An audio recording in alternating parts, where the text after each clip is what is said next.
favor, tomen asiento. Mi nombre es José Manuel Martínez y junto con mis compañeros José Antonio Martínez, Carla Isabel Martínez y Miguel Gutiérrez les presentaremos acerca de los límites, de la pérdida de límites en los niños. Tener un hijo no lo convierte a uno en padre, así como tocar el piano no te hace pianista. Normalmente la disciplina es una parte fundamental en la educación de nuestros hijos. Inculcarles límites es la manera de enseñarles cómo deben actuar dependiendo de la situación que estén viviendo. Querer a nuestros hijos no es darles todo incondicionalmente. En ocasiones nosotros como padres les damos todo para protegerlos o demostrarles lo mucho que los queremos. Y en realidad lo único que estamos haciendo es que no les ponemos reglas y tampoco les ponemos límites. Para la formación de la personalidad de nuestros hijos es fundamental establecer límites adecuadamente para que de esa manera se pueda dar el desarrollo tanto ético como moral del individuo en la sociedad. Cuando no se le ponen límites a nuestros hijos, ¿qué va a pasar? Que a la larga, mientras vaya creciendo, va a enfrentar diversas dificultades dentro de las distintas etapas de crecimiento. Un niño necesita límites. ¿Por qué? Necesita límites para aprender a respetar y comprender también los límites de otras personas. ¿Qué pasa si no le ponemos límites a nuestros hijos? Ellos no van a poder saber lo bueno o lo malo, o qué hacer o qué no hacer. Los límites son de suma importancia. Ustedes como padres, al poner límites, lo único que están haciendo es proteger a sus hijos, protegerlos de ciertos riesgos que todos tenemos dentro de una sociedad, como pueden ser la drogadicción, el alcoholismo, las adicciones en general, que cometan actos delictivos, puesto que los límites nos ayudan a respetar, a seguir normas, a seguir reglas, siempre vistas de un enfoque de afecto dentro de un núcleo familiar y dentro de la misma comunidad. Ahora, si los límites son tan buenos como yo les comento, ¿por qué no aplicar límites a nuestros hijos? Normalmente en la educación existen distintos estilos. Estos estilos se asemejan a un péndulo como este. Los estilos de educación van de un lado a otro. En primer punto, tenemos la educación que llevan a cabo los padres, que todo el tiempo están castigando a sus hijos, son sumamente exagerados. Cualquier acción que hagan, ahí van a estar castigando, reprimiéndolos. Pero por el otro lado tenemos los padres que le permiten todo a sus hijos. Estos padres no les ponen límites, no les ponen reglas. Entonces los hijos siempre van a hacer lo que ellos quieren. Lo que ustedes tienen que hacer es quedarse justo a la mitad. No pueden estar oscilando de un lado a otro. No pueden ser ni muy exagerados, pero tampoco tienen que dejar que sus hijos hagan lo que ellos quieran. Tienen que estar en un punto neutro, justo a la mitad, equilibrando el amor, el cariño que le vamos a tener a nuestros hijos y a la familia en sí. Normalmente, en general, escuchamos la palabra disciplina o autoridad, ¿y qué nos viene a la mente? Nos espantamos o nos viene a la mente la palabra castigo, ¿no? Pero en realidad, esto pues, no tiene nada que ver. En las generaciones actuales, los padres de familia evitan este término de la disciplina y evitan ocuparlo porque no quieren quedar mal ante una sociedad.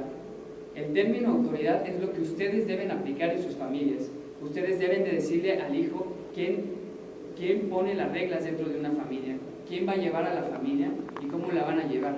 Esta autoridad normalmente nos da miedo, la misma palabra nos da miedo, pero su significado viene del latín augere, que significa ayudar a crecer. Y ayudar a crecer es lo que todo padre tiene como meta para sus hijos. Todos los seres humanos necesitamos de un punto de referencia, una guía que nos ayude a llevar un buen camino a lo largo de nuestras vidas. Necesitamos que se nos enseñen normas y reglas de convivencia que nos ayuden y nos ofrezcan seguridad. Necesitamos también que se nos formen conductas sociales y estas nos van a permitir analizar los efectos que tiene nuestro comportamiento en las demás personas y en nosotros mismos. Necesitamos entonces que se nos establezcan límites. Los límites crean en nosotros libertad, responsabilidad y autonomía. Hacen que nosotros respetemos los derechos y necesidades de las demás personas. Facilitan la comunicación entre ellas y por lo tanto la relación entre los mismos. Cabe decir que los límites bien llevados y consistentes producen armonía y bienestar. Por ejemplo, si yo estoy bien, todos ustedes van a estar bien. Y si todos ustedes están bien, yo voy a estar bien. A continuación, quisiera platicarles sobre los beneficios que tienen los límites. Los beneficios de los límites al ponerlos en los niños son enormes, ya que ellos forman las bases de un buen autoestima. Se forman personas autónomas, capaces de valerse por sí mismos. Se crean mayores libertades. Por ejemplo, ustedes padres, al ver que sus hijos se comportan de una manera correcta, les van a dar más confianza y mayor libertad. Se forman personas autodisciplinadas. Esto quiere decir que los niños van a ser constantes en todo lo que hacen y por lo mismo van a tener éxito en cualquier cosa que ellos se propongan. Se van a formar personas autocontroladas, van a ver el momento exacto en el que ellos deben decir que no y no van a caer en los excesos.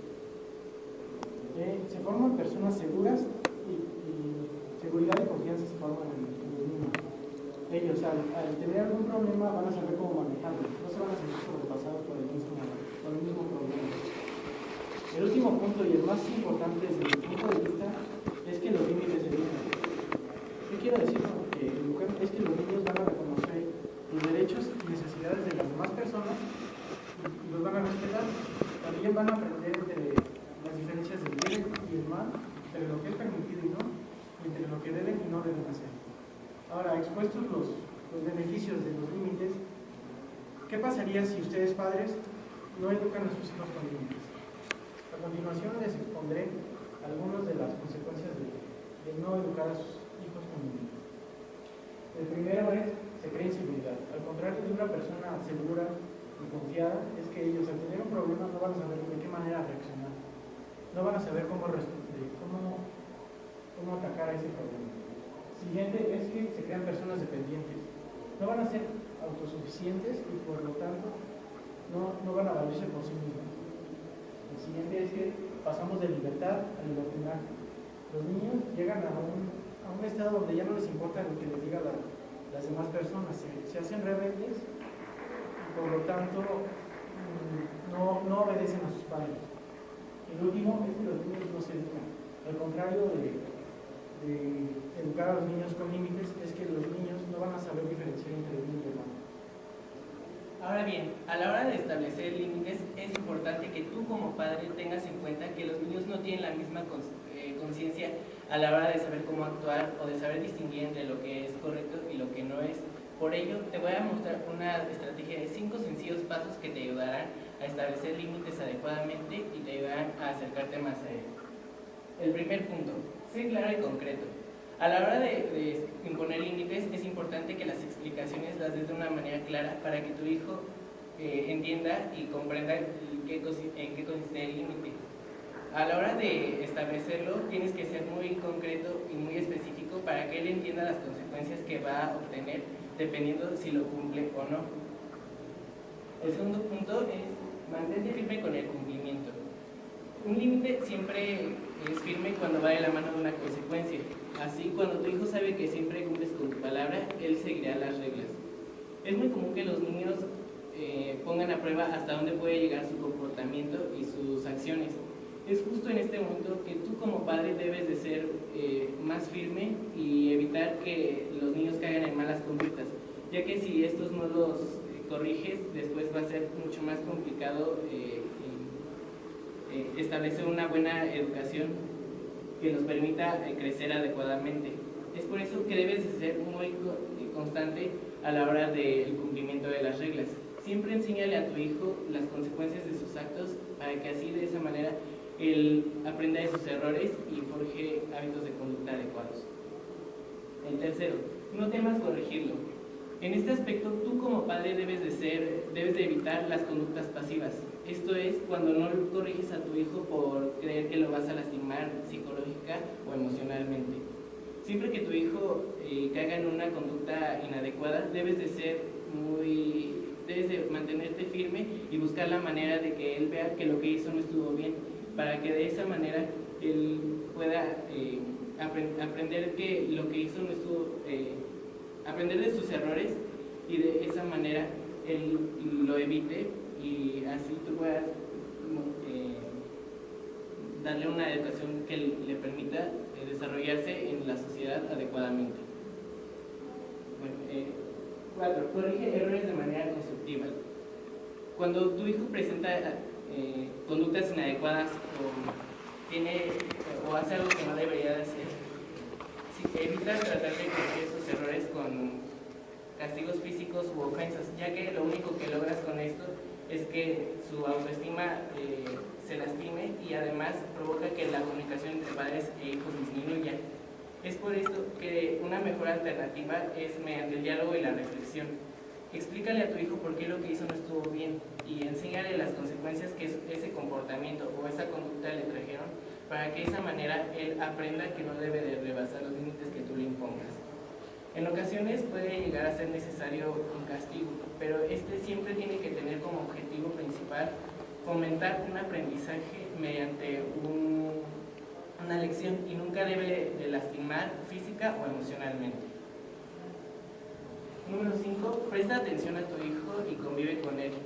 Una parte esencial de la educación de los hijos involucra también dedicarles tiempo, ya que en muchas ocasiones las conductas no se llegan a corregir porque los padres no tienen presencia a la hora de educar y de que los niños vayan creciendo y desarrollándose en la sociedad. A pesar del trabajo cotidiano que uno llega a tener como padre, es importante que busques un espacio para ti y para tu hijo, ya que de acuerdo a un estudio realizado por la editorial SM, más de 920,000 niños llegan a sentir soledad en sus hogares, lo cual ocasiona que haya una carencia de relación afectiva y de orientación por parte de los padres, lo cual es la principal causa de que los hijos sobrepasen los límites. Es por eso que debes de ser es por eso que el diálogo es muy importante.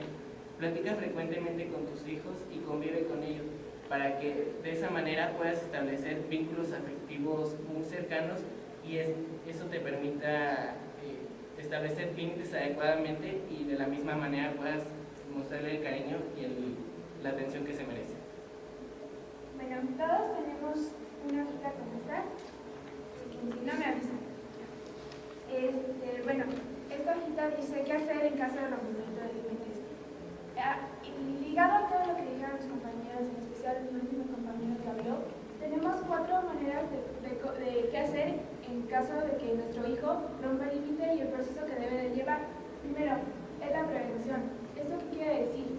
Nosotros tenemos que estar siempre calmados, no ir al coraje, identificar la conducta que no nos gusta de nuestro niño y comunicarnos con él de la mejor manera posible, tratando con el respeto y evitar herir a nuestro hijo, a pesar del rompimiento que haya tenido.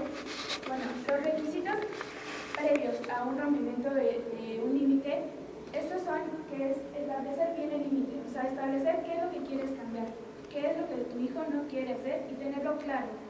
Después, hacer que nuestro hijo se vea involucrado en esto y se comprometa a llevar esto a cabo. O sea, que veamos que realmente tiene una conciencia en sus acciones y sus actos y lo que está haciendo. Luego es la medición. Nosotros tenemos que observar nuestro desempeño y el desempeño del niño, ya que establecimos ciertos límites. Después tenemos que platicar sobre lo que observaste y si ves alguna mejora, aplicarla, ¿no? Puede ser que el límite que hayamos puesto no sea suficiente. Por ejemplo, el niño hizo una pataleta en la calle. Entonces, la consecuencia va a ser que hoy no ves la media hora de televisión, pero si te lo sigue repitiendo, bueno, tenemos que aumentarlo a que ya no vas a ver la hora completa de televisión. Eso podría ser un límite dependiendo de la edad del niño. Y luego, la mejora, que era lo que decía nuestro compañero, es ver cómo actuó nuestro niño con este límite, cómo podría mejorarlo y no tener nosotros ningún remordimiento en cuanto a cómo está actuando nuestro niño. Entonces, bueno, estas tablas para ustedes y bueno, para que recuerden que cómo los puede ayudar a tomar la mejor decisión en cuanto a nuestros niños rompan límites. Y luego yo les voy a proporcionar, son 10 reglas de oro, que es para una sana convivencia con nuestros hijos, inculcando pues valores, límites y por qué son importantes. Primero es, trátame con respeto y dignidad. Esto es para ambas partes, tanto para padres como para hijos. Las dos partes tienen uno de los valores fundamentales para lo que es la familia, ¿cierto o falso? Cierto. Entonces, ¿qué exigimos con esta cosa? Un respeto mutuo, que los niños, ni nosotros ni los niños, rompan esa barrera de yo soy tu padre, tú eres mi hijo, pero tenemos que convivir con respeto. Luego, hablarme a mí, no de mí. Los niños son connotativos. ¿Qué quiere decir esto? Que los niños entienden cosas directas. Entonces, no tienes que... Hay un ejemplo de, ay, es que mi niño, que este niño, no. Entonces, tenemos que decir, esto es lo que no me gusta que hagas, no, me gustaría que fueras así, no. Tendríamos que decir algo concreto, esto es lo que quiero que hagas, esto es lo que no quiero que hagas. Luego, escúchame lo que tengo que decir. Como comentaban mis compañeros y también mis compañeros de las conferencias anteriores, es importante que los niños expresen sus emociones, expresen lo que nos tengan que decir. Y nosotros como padres, escucharlos. Entonces, también es importante dejarlos tomar sus decisiones. Puede ser que a veces los niños estén en riesgo en algunas situaciones, pero dejarlos tomar, que ellos tomen sus propias decisiones, nos ayuda a nosotros como padres a formar una familia más sana, con mayor convivencia y con unos límites mayor establecidos, porque si no les dejamos actuar, ¿cómo vamos a aplicar unos límites que requiera o no requiera nuestro hijo? Luego, darme tiempo para interactuar y responder a mi manera. Estamos tratando con niños, no van a reaccionar de igual manera que los adultos reaccionamos. Entonces necesitamos darles su tiempo a reaccionar, tenerles paciencia y ver cómo mejor conducirlos para que tengan un mejor y mayor desempeño en la sociedad. Luego, mantente calma conmigo aun cuando yo no esté calmado. ¿Esto qué significa? Los niños muchas veces nos hacen pataletas y no están calmados en ciertas situaciones. A nosotros eso nos exaspera y nos enerva, nos enoja. Entonces, de la manera más fría nosotros tenemos que calmarnos para poder aplicar un cierto límite, para poder decir, esto está mal, a pesar de que por dentro nosotros estamos muy enojados, eso nada más afecta al niño, porque esa conducta pues nada más nos va a llevar como a gritarle al niño y eso va a hacer que el niño siga llamando la atención y siga reproduciendo ese